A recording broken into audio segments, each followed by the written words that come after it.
All right. Well, welcome. I'm Olin Giles, and I want to welcome you to Why Christianity. I am so excited to have a special guest with us today, Hatun Tash, and she's going to speak to us here in a moment. But in preparation for that, I was looking online a little bit at why Islam, and this is a topic that Hatun is going to address. Why Islam asks they're actually providing an answer to this question here. And the question is, are there different versions of the Quran? And here's their answer. No, there is only one version of the Quran. All Muslims, regardless of which sect they belong to, agree that the Quran we have today is the exact version that was revealed to the Prophet Muhammad, peace be upon him. So Hatun is here today with us, and she's going to respond to this claim and talk to us about the different versions of the Quran and how we can use that perhaps in our evangelism and apologetics approach. Hatun, how are you? Peace of Christ be with you, brother. I am good, thank you. How are you? Doing very well. I am so grateful that you were willing to do this with me. We talked a little bit Forced about. in, I'm sorry. Say it again. kind of forced into it. You've been hunting me down for years. Well, thank you so much. I know we talked last year about this time, and you promised to be on my YouTube channel, and I thought, I was going to, build up a few more subscribers, and I did triple my subs from this time last year, and it's growing a little bit. But again, just thank you so much for your willingness to do this. I have a great deal of respect for you. I talk about you at church and in my small group meetings and when I'm teaching constantly. I just it just seems like you have no fear when it comes to this, and just grateful for your testimony and the work that you're doing. So I'm going to turn it over to you right now, and I'll be listening, and we'll do some Q&A at the end. So if anybody has any questions while they're listening, please post those in the comments, and we'll try our best to get to them at the end. I'll turn it over to you now. Thank you. Before you kind of leave me here, Okay. just a practical question. So, as you were opening up your live stream, you expressed that you went to Why Islam and then answered us, saw the question of are there different versions of the Arabic Quran, and simple answer for that to us no. Can I ask what is the date for that? Is that like recently you pick up the leaflet, or is it been on YouTube for centuries? This is on the Why Islam website, and this is kind of, when I looked at their website, I kind of modeled my YouTube channel and what I'm doing, why Christianity as a response to this. But this is, I don't really see a date on it, but this is up, right now on their website, Why Islam, and it's under frequently asked questions about the Quran. Yeah. Okay. So this seems to be their position at the moment. Okay, because I'm surprised by that.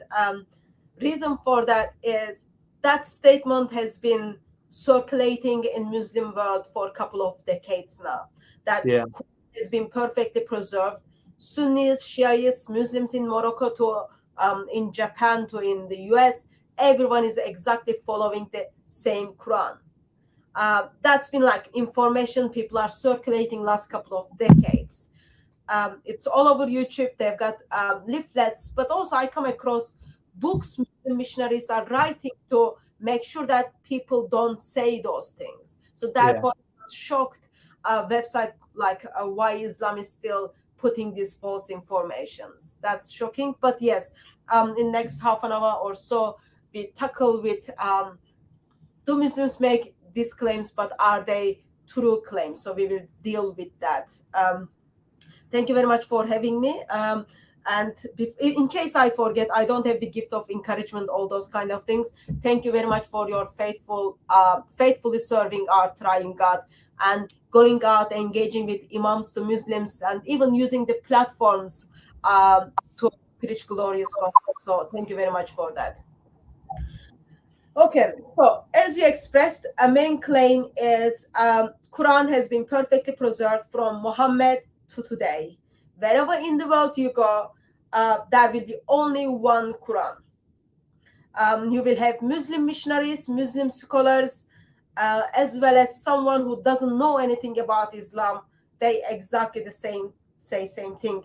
Some Muslim missionaries go a little bit further, as well as scholars expresses that to the dot, to the letter, to the sound, that there is only one Quran and never been changed. I am here to debunk that, simply because Islamic tradition is debunking that.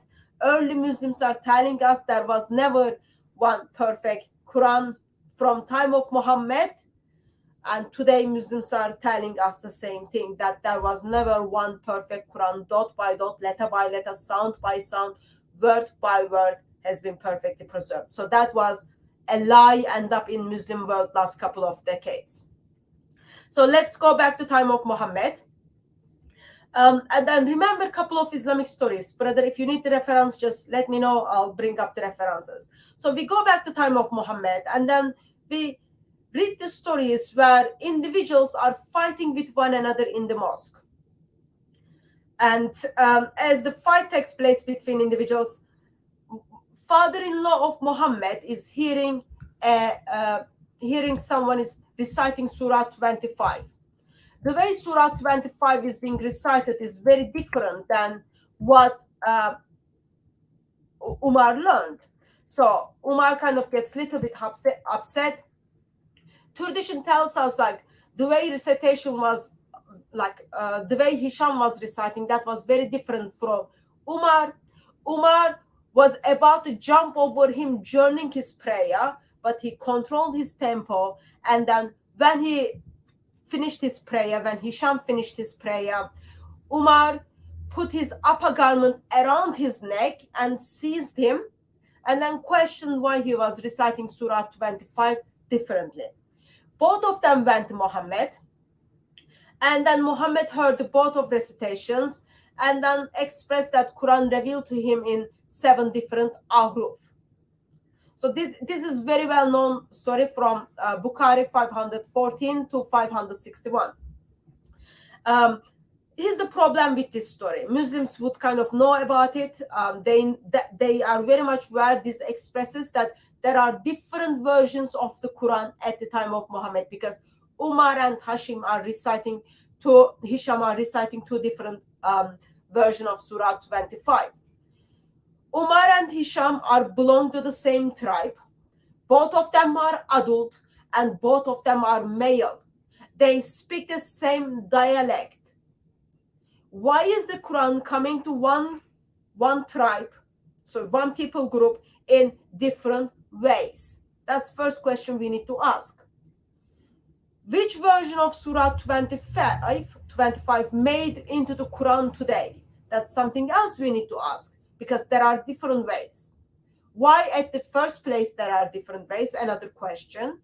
And the next question is Umar, who is the father-in-law of Muhammad. How come he didn't know that Quran is coming to Muhammad in many different ways? That's something important for people to remember, why it is like that. Why Muhammad didn't even tell his father-in-law that Quran is coming to me in many different ways.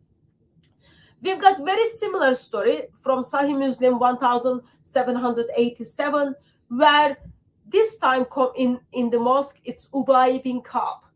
Ubay bin Ka'b is not someone who you pick up on the road.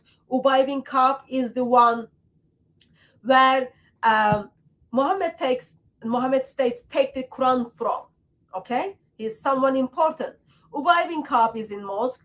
Here's the Quran is being recited, and again, it is in different style. It is different than what Ubay bin Ka'b knows. He objects it, and then they end up with Muhammad. So two individuals again in front of Muhammad. Ubay bin Ka'b doesn't know Quran comes in different way. Other person doesn't know Quran comes in different ways, and none of them know anything about it. Okay?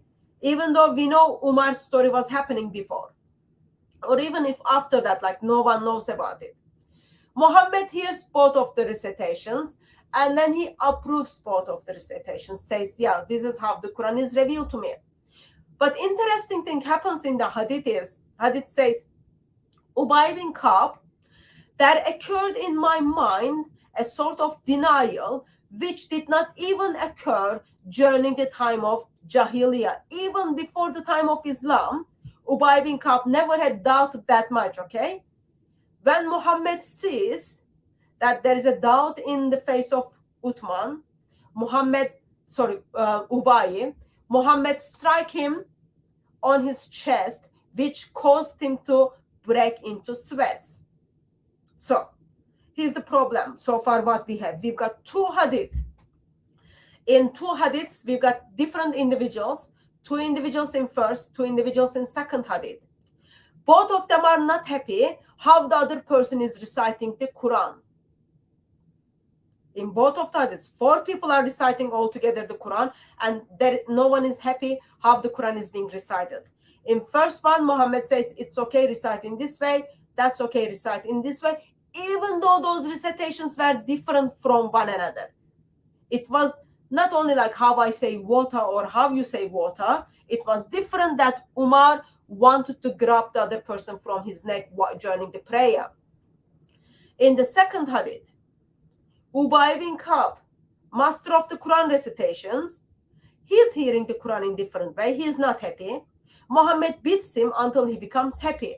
So that shows us there were different Qurans at the time of Muhammad, and then Muhammad said both of those ways are okay. I don't know which way end up in my Quran, the Quran which we are buying and reading today, because we know in the time of Uthman simply got rid of all those different recitations. He put only one recitation. So why is this important? There is a fatwa circulates around which says we do not doubt anything from the Quran. Even if you doubt even a letter, you are kafir, you are disbeliever. So you shouldn't even be doubting what Allah revealed, what it's supposed to be coming to us. But Ubay bin Ka'b and other individual, Umar and Hisham, both of them are having different versions of the Arabic Quran. So that's a problem by itself. We've got Islamic tradition where Muhammad doesn't even remember what Allah revealed and praises people for reminding him. Even in the certain occasions, Ali, his son-in-law and fourth caliph, steps in and then rescues Muhammad regarding the different Arabic Qurans. So everyone has different Arabic Qurans in the time of Muhammad, and Muhammad is dead now. Sadly, he didn't left a Quran behind him. That his one and only job was to pass the Quran down, but he did not do that well at all. So Muhammad is dead. We don't have compiled Quran. People are fighting regarding should I be Muslim or not. It's just all kind of messed up. What happens is people come to, so we are around 630 to 634. Muslims are leaving Islam because now they don't think they need to give zakat. And Muslims are calling those apostates, and then they are killing one another.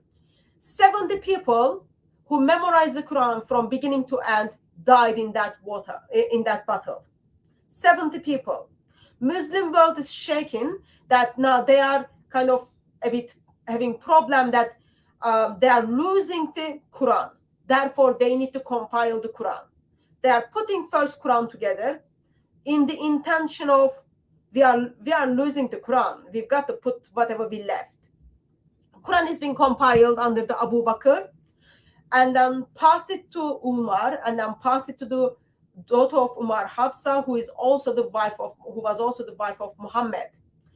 Around 656 time, there is another battle is taking place in Azerbaijan.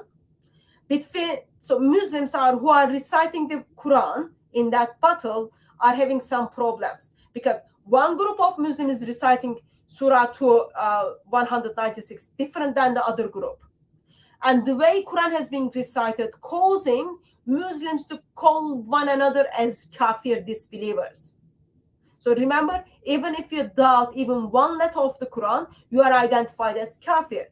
Now, surah verse is being recited differently. Muslims are calling one another kafir, one another disbelievers, and then they end up chief of the war comes to Uthman and then says, we need to compile the Quran and then make one Quran so that there is no division between Muslims as there is a division between the Christians and Jews. So division is something very big deal in here. Christians and Jews don't agree in their book regarding what's supposed to be in the New Testament. So half of the book versus other half of the book. So that division was very similar according to Islamic tradition in Muslim community. So what Uthman does, he does something very good. They compiled they decided to make one copy of the Quran. As this copy of the Quran is being put together, Uthman orders every written version of the Quran to be burned. As they putting the Quran together, they are getting Hafsa's Quran, and then they have to return Hafsa's Quran in the way they took it from her. As well as like they've got the copy of the Quran, but still Zayd bin Thabit goes and then ask people what's supposed to be in the Quran. Hafsa's Quran is being returned. Uthman has one perfect Quran. As this Quran is there are other Qurans. Uthman orders everything to be burned. Whatever's supposed to be out there, everything is being burned. That Quran copy is being compiled, multiplied, and then sent it to the many different cities with person who memorized it. As that take place, so we've got at this stage, according to Islamic tradition, we should have only Uthman's copy and Hafsa's copy. Hafsa dies. They take Hafsa's Quran and then they destroy Hafsa's Quran. So there is intentional control of keeping one Quran by the Caliph. I hope by this stage everyone picked up. Firstly, Quran is being burned by the Muslim believer, Muslim Caliph, leader of the Islamic society is burning the Quran. The Quran is being circulating. At this stage, we've got people who are having some problems regarding their own copy of the Quran. So we've got someone called Ibn Masud.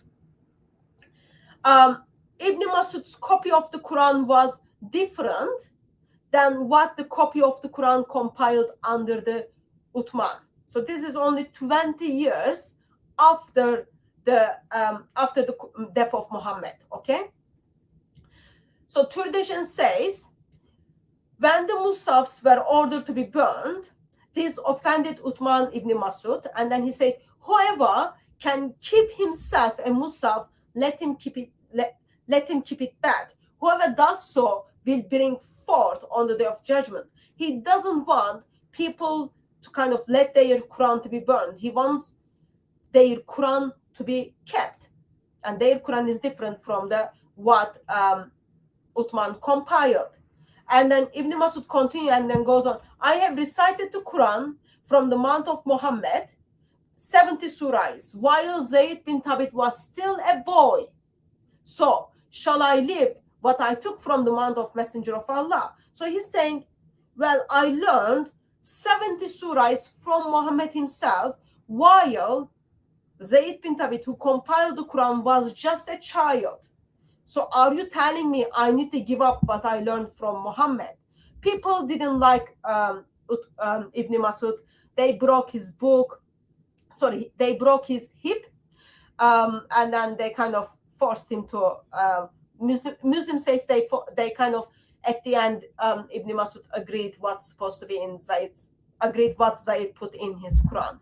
But that was after like they broke his hip. So, Islamic tradition expresses that Zayd bin Thabit has Quran, which is 114 chapters. Ibn Masud was not agreeing with him, and then his copy of the Quran was different. His hips are broken. Islamic tradition tells us he had 111 chapters. Okay, and then we've got someone else, Ubay bin Ka'b, whom we talked a little bit earlier. Remember, he is the gentleman whom Muhammad strike him from the chest. His Quran contained 116 chapters. And he's the one which Muhammad says, take the Quran from this guy.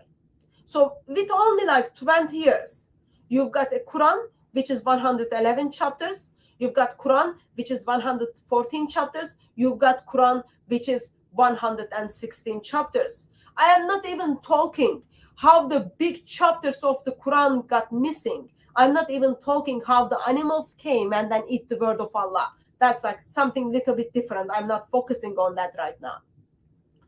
We come approximate 900s. So this took place around 7th century, and then 600s, and then we are in 900s. Muslims are telling us in 900s that they are seeing approximate 50 different Arabic Qurans around. 50 different Arabic Qurans. And of course that is causing problem. Of course that is causing problem in Muslim world. That is causing problem in Muslim world, and then they need to come up with the solution. What to do? Muslim steps in and then decides, okay, what are we going to do about with these different Arabic Qurans? They decide that they are going to, this is not Allah, by the way, they are deciding, they are going to kind of officialize Qurans. So they are going to choose some readings which are more popular than other Qurans, some Qurans that they are much popular than other Qurans, and then someone called Ibn Mujahid. By this time, we don't know who he was because he wasn't living in the time of Muhammad when Muhammad was receiving the revelation. He wasn't living in the time of the Sahabayas when they were like dealing with the Quran. He wasn't in the time of Uthman. He's like approximate 300 years after Uthman. So he comes and then he decides he's going to do something useful, and then he chooses 7 different Qurans out of minimum of 50 different Arabic Qurans, okay? Minimum of 50 different Arabic Qurans, he chooses 7. And then time goes on. Muslims are having problem, why there are 7, why not my copy is being chosen, all that. There are lots of people are being imprisoned, tortured, Quran is being burned, people are paying, Muslims are paying other Muslims to take their Quran and then destroy their Quran, okay? Tearing the Quran down. It's lots of in-house discussions, not in-house discussion, in-house physical fights, okay? Around 1400s, we've got someone else again steps into the Muslim world and then says, well, Ibn Mujahid choose 7 Qurans, I'm going to choose 10 Qurans, approximate 1400s. And then time goes on, someone else comes and then says, well, why it is 10? I'm going to do 14. And then they choose 14 official Qurans. So they canonize 14 official Quran. And under all these official Qurans, of course, you've got 2 students for each Quran. It was different. For example, there are teachers who had 8 students, but only 2 of them were chosen. So around 1705, we've got 14 different Arabic Qurans being officially chosen with their 2 students. So that makes approximately like 30 different Arabic Qurans around 1700s. Time goes on. Around 1900s, that's not much like too late, approximately just over 100 years ago. In Saudi Arabia, lots of Qurans are not in Saudi Arabia, in Egypt, lots of Qurans are circulating in Muslims and study circles. Al-Azhar decides they are going to pick 1 Quran, and then they choose Hafs Quran. Hafs is, I mentioned there are 14 Qurans, and then those Qurans, out of those Qurans has 2 students. Hafs is one of the students of these 14 teachers, 14 Qurans, okay? They chooses Hafs Quran, and then as they choose the Hafs Quran, they discredit all of them. In 1930s again, they officialize the Hafs Quran for Egypt. 1980s, Hafs Quran becomes official Quran for whole Muslim world. So in the beginning of the live stream, Brother Olin, you expressed that you went to website, and then websites today stands and says that there is only one Quran, nothing changed. That's the same Quran all around the world. They are focusing on what Saudi canonized in 1980s. That's what they are talking about. But also, I am sure that website is very much aware that in Morocco and in Algeria, Muslims are reciting different Quran than what Muslims are reciting in Saudi Arabia. And today, you cannot go to Saudi Arabia and then recite the Quran during your prayer. The Muslims are reciting in Algeria. That there is a fatwa, you can't do that. And then same thing, Saudi Muslims cannot go to Algeria and recite their own version of the Quran. That's the Hafs Quran, because there is a fatwa that Quran is being banned. So Muslims are very much aware that there are different Arabic Qurans. They are very much aware that they should not be praying behind the Imam who is reciting the other Quran. They are very much aware they should not bring those different Qurans into their mosque. I'm just surprised and shocked that there are Muslims out there still today are saying that. It's not only countries like Saudi Arabia and Algeria are banning those kind of Qurans, but a couple of years ago, Muslim missionaries start talking about those different Arabic Qurans, and then they expressed, yes, there are different Arabic Qurans, we are aware of it, we don't know how all this kind of comes together. Like there is Sheikh Yasir Qadi talks about talks about Aruf and Qira'ats, and then says, well, there are holes in the narrative. I don't know what it is actually. Like he was asked, if I give you empty paper to write down the version of the Quran, which one would you write? If they're all exactly the same, I am sure Sheikh, who has done lots of studies on this, simply would say, oh yeah, I would write this one. They are all the same or something. But he said, I don't know. It's not easy, yes or no. So he doesn't know. Again, a few years ago, Muslim missionaries published book titled Bridges Translation of the 10 Qurans. In this book, they are talking about there are different Arabic Qurans. Not only they are talking about there are different Arabic Qurans, but they are giving us examples how Arabic word changes from one Quran to other Quran, as well as how it changed the meaning. So today, 21st century, are we in 2023? Yeah, 2023, end of September, there are many different Arabic Qurans circulating around. Muslim missionaries, Muslim scholars are very much aware of it. As a Christian, this topic is important to us. Why?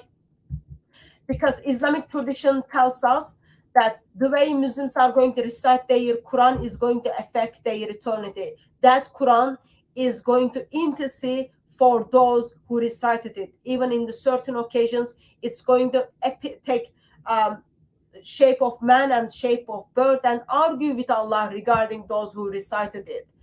And if they are reciting the wrong Quran, which Muhammad never seen, or which Muhammad never put his stamp on it, I am afraid their eternity is in shaky according to Islamic tradition. I am looking from Christian perspective.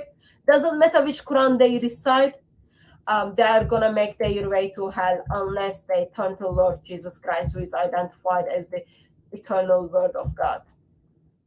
I'll stop here. If you've got any question, brother, I am happy to answer your questions. Or if you think if you want me to clarify something, I can clarify that as well. It's up to you. Unless you left me in the live stream and want to do your own thing, that's something else. No, I wouldn't do that to you. Excellent. Thank you so much, Hatun, for sharing.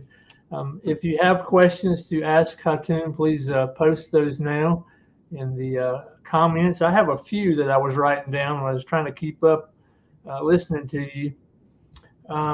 And I also thought about, I shared with you earlier about writing a paper for the MAPI degree at Veritas International University. By the way, great degree if anybody's interested in learning about Islam. That's a great place to do it. VIU.edu. But I was doing some research, and I was looking for a particular ayat in the Quran, and I noticed that it was posted online to reference this ayat. But then when I went to my Quran, the number of ayahs stopped short. So my question is, are there some Qurans that have a different number of ayahs? Or Yes. So let's say we've got different Qurans, Hafs Quran and Warsh Quran. I'm just giving two examples. okay, So Hafs Quran and Warsh Quran doesn't have exactly the same numbers. Hafs Quran is 6,236 verses versus Warsh is different. So even like in Ahmadiyya Quran, which is not even like I am not even putting in the category of different Arabic Qurans, but even in Ahmadiyya Quran, number of the verses are different. For example, even like you've got Qurans that they don't even have exactly the same number of the verses. Like some Qurans doesn't have last two verses of Surah 9. So that's like another way of looking at it. So if the Hafs Quran says Surah 2 verse 101, that will be probably in Warsh Quran, Surah 2 verse 102. So the way they add Bismillah in their verse numbers, it's different. excellent. I figured that was the case. Would you say that? Could you talk a little bit about the difference between is there a difference between the do the Shiites prefer one of these Qurans over the other, and do the Shiites and the Sunnis differ on which Quran? Or so traditionally, according to Islamic tradition, Shiites had their own Quran. It was Ali's Quran. You've got manuscripts where Muslims are attributing that manuscripts as this is the Ali's manuscripts as well. Traditionally, Shia Quran had extra chapters in it, different chapters in it. But currently, if you go to the Shia mosque, they will be using the Hafs Quran. So there is like this gossips was circulating when I was in Saudi a couple of years ago. They were talking about Shia Quran is different, but when you go to the Shia mosque, they are using the Hafs Quran. Of course, Shia Muslims and Sunni Muslims disagree regarding the biography of Muhammad, but in early days, they were even disagree what's supposed to be in the Quran. If you remember, according to Islamic tradition, like Ali write down with all of his commentaries what Muhammad gave to him. But we don't have that Quran in physical form today. Shia Muslims are using the Hafs Quran around the world. excellent. I figured that was the case. I interacted with some Shiite Muslims here recently, and that's the first time I've ever had the opportunity to do that. Yeah, let me remind something. So even though they are using the Hafs Quran, they disagree on the school of thoughts. For example, the way they would do their prayer, the way they would do wudu will be different than how the Sunnis do their wudu. The way they do their prayer will be different than how the Sunni Muslims do their prayer. So there are certain verses has textual variations between the Qurans, and then they have to, in those occasions, instead of like following the Sunni household, they would follow their own imams. Or you will see how they do their wudu will be different as well as their prayer. Excellent. All right. Well, I think we've got a question here. I'm going to skip some of mine and go to it. Could these different Qurans be covered by the law of abrogation and the different recitations? Well, if you want to cover up, you can use everything to cover up. But for this cover up, I guess you needed to, you shouldn't even be publishing at the first place. So I don't think law of abrogation can do anything, because so the problem we have is, let me give you an example. Pull up an example. So you've got Quranic verse simply states, just a second.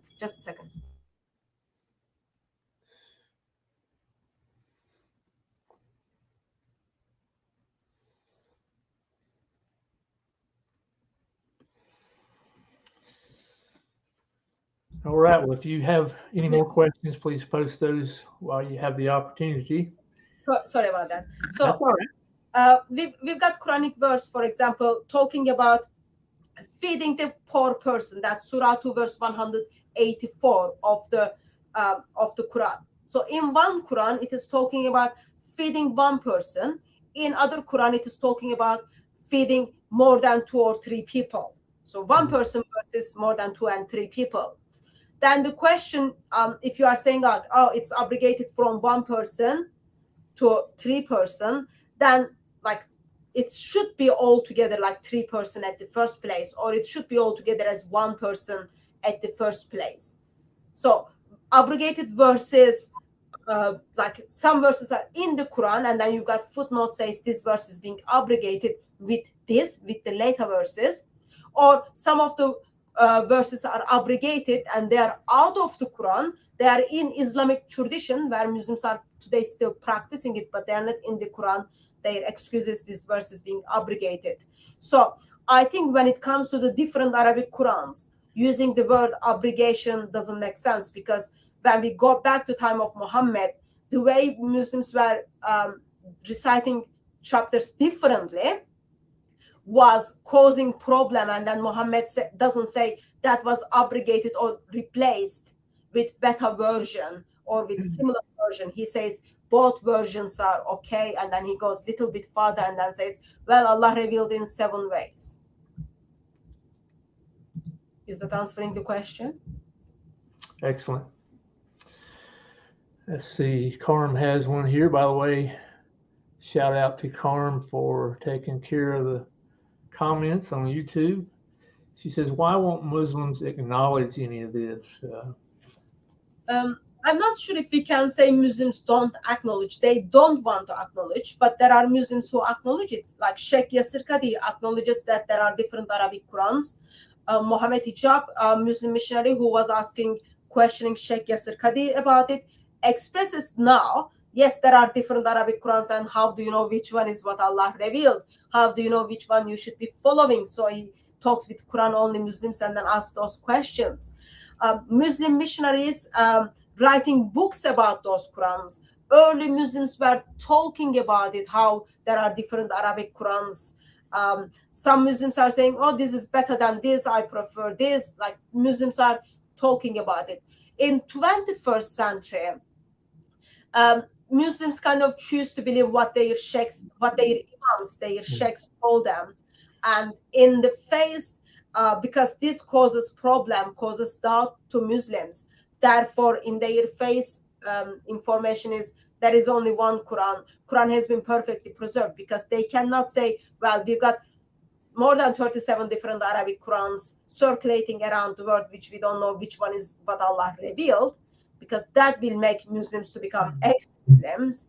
And that's like one of the way they used to, for the preservation of the Quran, they used to attack the preservation of the Christian scripture. So it won't work with their agenda. And I have met Muslims who acknowledge that there are different Arabic Qurans, and then they walked out of Islam. They didn't know how to answer. So it's different whom you are speaking, and also it is different how why they are Muslim at the first place. Some of the Muslims are Muslims because they just like the company, they like that community, all that thing. They don't feel they need to think about seriousness of those applications of different Arabic Qurans.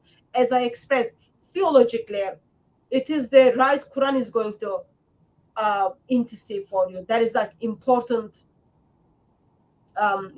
theological implications. If Muslims don't care about it, they would simply ignore it. But now it become more like Muslims are very much more aware of it. They are writing books. It's simply, since it is like controversial thing in Muslim circle, they don't like to talk about it. It becomes the job of Christians, or sadly sometimes job of ex-Muslims who are not Christian yet, their job to expose those different Arabic Qurans. So we step in, we destroy their arguments regarding the perfect preservation of the Quran, and we replace that destroyed ideology with how amazing Lord Jesus Christ is, how truthfulness of and Christian faith, and then we have them to give up Islam and turn to Lord Jesus Christ. Excellent. I think you pretty much answered this question right here. Carm asked, when you present Muslims with this information, how do they respond? Do you have anything you want to add to that? You pretty much covered it, I think. But, as I said, yeah, I covered. I'll add a little bit more. So when we were in mosque recently in California with a couple of brothers, they were talking about, sister was talking about, there are different Arabic Qurans, and these young Muslims weren't believing her. So I put up different Arabic Qurans. I asked them to read it. They read it. Sound was different. Meaning was different. They were written differently. First thing happens is like, once they notice it is different, first thing is like, you wrote them. Second thing is they are not different. It's exactly the same. Doesn't change the meaning. Once they know, actually, yeah, it changed the meaning, they choose to walk away. So it's different for all individuals. And of course, it is different how they have been, what they have been told.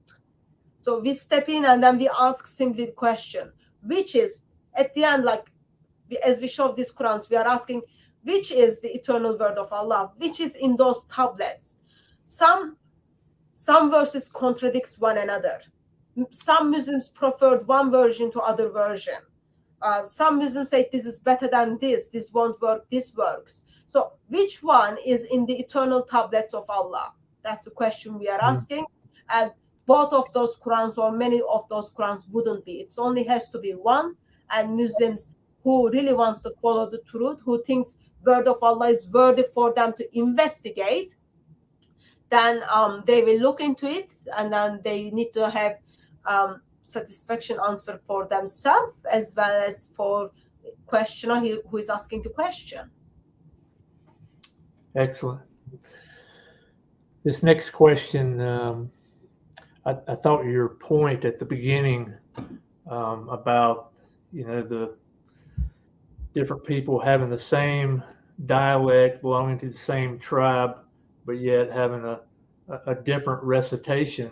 I thought that was an excellent point. I think this question here kind of goes along with that. Can you elaborate more on the companions of Muhammad having different Qurans? So we look at the Islamic tradition where we meet Muhammad's father-in-law, who is also the second caliph. I'm emphasizing that's because he's someone who is important. Not like someone who just like you picked up in the mosque or you picked up from your household.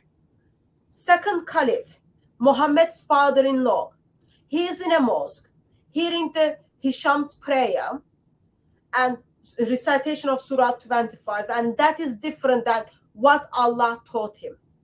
He wants to, like, he's upset about it. Like tradition says, I was about to jump over him joining to his prayer. So the way it has been recited, it's very different. And Muhammad's father-in-law, and like this is the father-in-law who contributed 3 verses into the Quran. He's not like he's not like Uthman or not like Abu Bakr. He's also contributed certain verses into the Quran. Is not where that Quran can be recited in many different ways. So man in his tribe who speaks the same language, same dialect, reciting Surah 25 different, he says, I was about to jump over him joining his prayer, but I controlled my temper. Because I'm self-controlled person. I waited until this man finishes his prayer. When the prayer finished, I put my garment around his neck and seized him. Those are not like gentle languages. Not someone is like holding your hand and then taking you to your teacher. Someone is grabbing you, dragging to your teacher. And then Muhammad is hearing those 2 versions. After Umar expresses they are different from one another, Muhammad says, it's okay. Allah revealed this to me. Quran is revealed to me in 7 different ways, 7 different ahruf. Father-in-law of Muhammad, man who contributed the Quranic verses into the Quran, did not even know Quran is coming down in many different ways. Both of them are adult men. That's a problem. And other hadith I mentioned was Ubay bin Ka'b. Muhammad says, take the Quran from this man. He is important man. He hears the Quran is being recited in a mosque, and that's very different as well what he learned. He goes to Muhammad. In this occasion, Muhammad hears again the different version of the Quran, and then he says, it is both of ways are okay. But tradition says like, this caused me doubt. I never had that much doubt, even in the time of Jahiliyyah. Like, remember, Jahiliyyah is like everyone does what is right in their eyes. Islam comes to fix that. Versus Ubay bin Ka'b says, the man Muhammad says, take the Quran from, says, I never had that much doubt in my heart.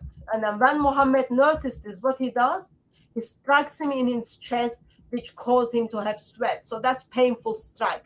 After that, he is okay. And tradition tells us his Quran contained 116 chapters. Like, his Quran has extra chapters. And you can look at the Islamic sources, and today we know what were those chapters as well. And we don't have those chapters. Ibn Masud, whose hip is broken because he was disagreeing with Zayd bin Thabit's Quran, which is 114 chapters. And Zayd bin Thabit was just a child when Ibn Masud was learned 70 chapters of the Quran. So those are kind of not friendly like disagreements, but they are violent disagreements which caused problems. So that was the one I was talking about, how companions of Muhammad, important companions of, not the strangers, important companions of Muhammad had different Qurans in their hearts and in their minds. Even like around 900s, Muslims are telling us they saw Ibn Masud's copy of the Quran. So like 300 years after the death of Muhammad, Ibn Masud's copy of the Quran is still in the libraries. People have access to those Qurans and they are seeing those Qurans. But magic happens in Islam. We end up having one Quran today, according to Muslims.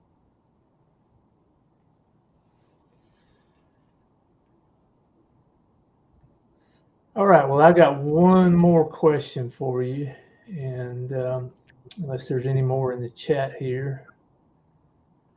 I don't think you used this term, but as you were talking, I was thinking about the term razm. Could you define that and maybe talk about how that applies to what you're saying? Yeah, so I am not Arabic speaker. Probably I will misrepresent the things. If anyone wants to correct, please just step in. So razm are the non-dot consonantal Arabic letters. So in Arabic, you've got, let me check how many letters. You've got lots of letters, okay? Taba, all those things. And some of them has dots in it. Alif, Bata, all those things. So some of them has dots in it. In 7th century, consonantal Arabic letters didn't have dots. So they are called razms. For you to figure out if the letter is ba or ta, you need to put dots in it. Dots up or down. Okay, that makes like letter what it is. I don't have the graph to show it, but like consonantal letters with the dots. So they didn't have that at the time of Muhammad, at the time of Uthman. Current Quran we are having is consonantal letters have their dots, as well as they've got like now vowels and all those things as well. What else? So are you planning to make argument regarding those current different Arabic Qurans contains the same razms? Is that the argument you are gonna make?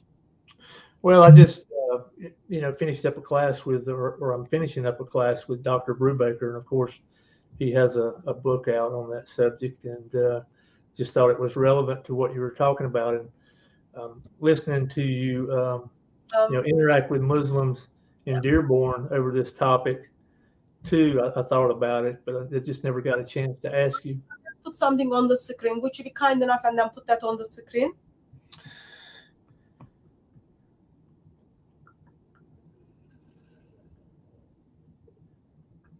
If I can.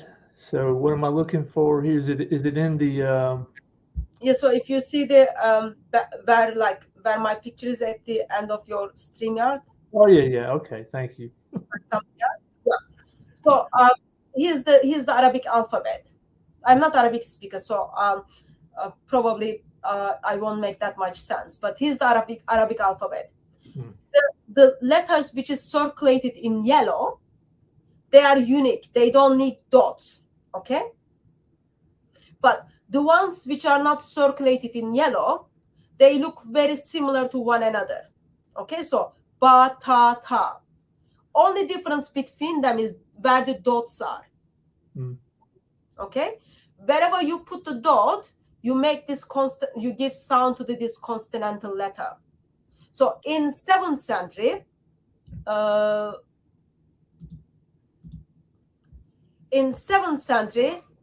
those would be the Arab alphabet, okay, without any dots. See there, you wouldn't know which letter is what. Let me press this one. I think this is better. Yeah, this is better. So this will be like how the letters in 7th century without any dots. So you wouldn't know if this is ta or ba or noon, whatever that is. So you need dots to make sense of this letter, make like proper words for this letter.